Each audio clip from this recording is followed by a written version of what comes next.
Welcome back to my channel, or hi there if you're new here. I'm Prince Peachy and today we're going to be taking a look at The Sims 3 on the Wii. I'm going to start off with some discussion about the game first and then I'm going to show off some gameplay at the end, so make sure you stay tuned. Now, if you aren't familiar with this specific port, it was released in November of 2010, which was a few months after the Xbox 360 and the PS3 port, and about a year and a few months after the release of the PC version. The Wii version of the game is nothing like the rest of them. There was also the DS version released alongside it, but that's a complete different story and we are going to focus on the Wii version today. With what I was saying before, the Wii version was nothing like its counterparts. It was essentially a watered down version of The Sims 3 and there was little to redeem it. This is of course mostly due to the limitations of the Wii system itself. But then, even with all the limitations, the game still does not run well, like at all. Compared to the Wii port, the Xbox 360 and the PS3 version were much closer to that of the PC game, while still having its own uniqueness. The Wii version is definitely unique, but that's about all it has going for it. Even though I am talking down on the Wii version quite a bit, it is actually very close to my heart because it was the first game that I got to play in the Sims franchise, not including the My Sims games. And I will say, for a young person who is starting off in the Sims franchise, The Sims 3 Wii is a great introduction point because you can only get better from there. In my personal experience, after the Wii version, I moved on to the PS3 version before finally getting a gaming laptop which was capable of playing the PC game in 2012. And going from the Wii version to the PS3 then the PC, it was really mind-blowing for me at the time. But of course, just because something was nostalgic and cute doesn't necessarily mean it was good. If you thought The Sims 4 was bad before toddlers were added, in this game, if a Sim had a baby, it would come out as a fully grown child, which does not make sense at all. Keep in mind, with all the gameplay footage that is being shown, it is in the Dolphin emulator, and the graphics have been upscaled, so the actual Wii version would look nowhere this good. Not that it looks that good anyways. In this game, you cannot build your own house. Rather, there is pre-built houses that you can choose from in different styles, such as Art Deco, Suburban, and more. You can edit the inside of the house however you like, but the options are quite limited. There was not many furnishing options or build options either. One weird thing about the build and buy mode is that it has a fire meter. This essentially worked as a way to prevent players from having too many items on the lot, which would lag the game completely. So they implemented the fire meter, and I'm not sure if that's what it's called, but it's close enough.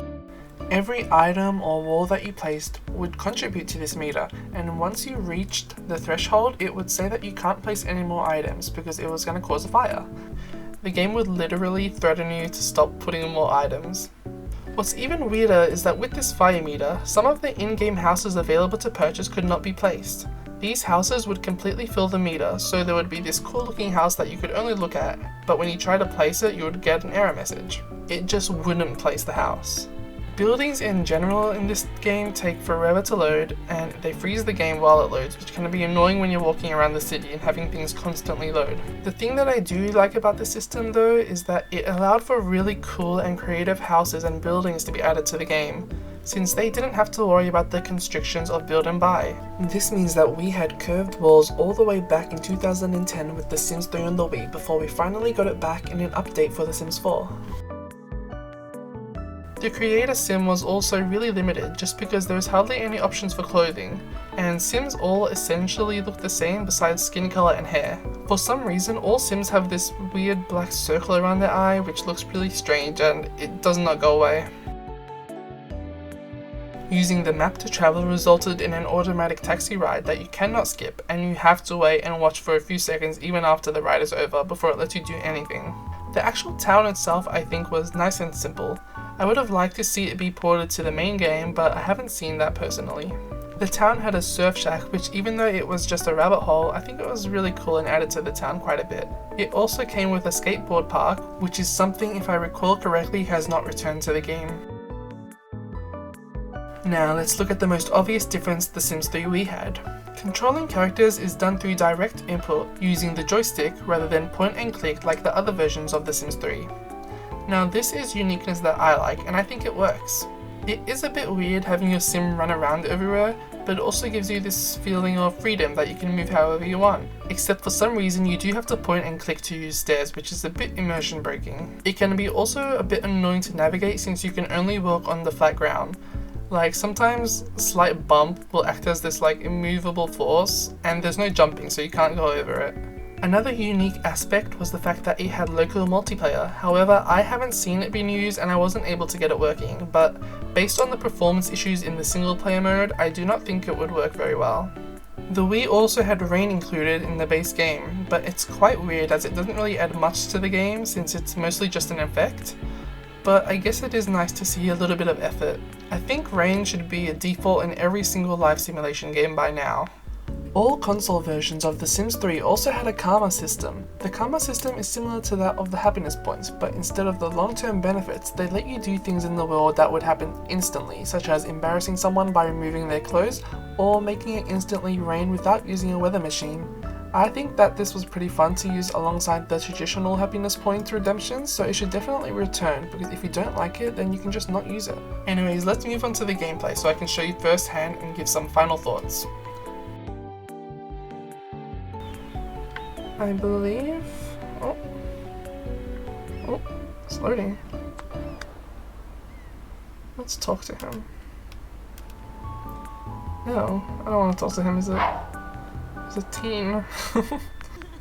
So whose shadow is this? This is creepy. Oh, and he doesn't like us. And now look at me. Oh.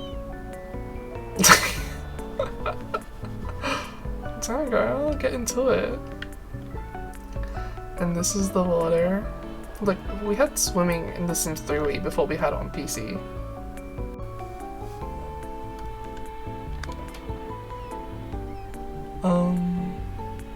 Last time I turned this on and it said that like point at your head. I was like pointing at her actual head. I'm like, why is it not working? It means this head. Oh. Hello, I'm trying to put it up. Okay.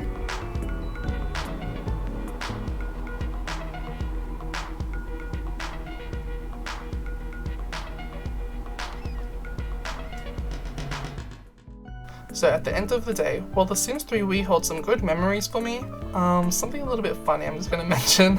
It was the first time I made 2 boy Sims in one house, and you can put the pieces together. Anyways, the game just really wasn't that good when you look back at it. But for a child, I think it was fine. You can have lots of fun moments in this game, but it is quite hard to commit to a household for a long time due to all the game's issues. Eventually, the whole town dies and you're left all alone. I never played a family for more than a few days back when I had this game. By the way, does anyone remember the cheat to buy catfish and leave it in the fridge overnight for 999,000 simoleons? That was pretty iconic. Anyways, thank you guys for watching, and I hope you enjoyed the video. Please don't forget to like, subscribe, and leave a comment down below. And of course, before you go, I have a question for you. What was the first Sims game that you played? Thank you!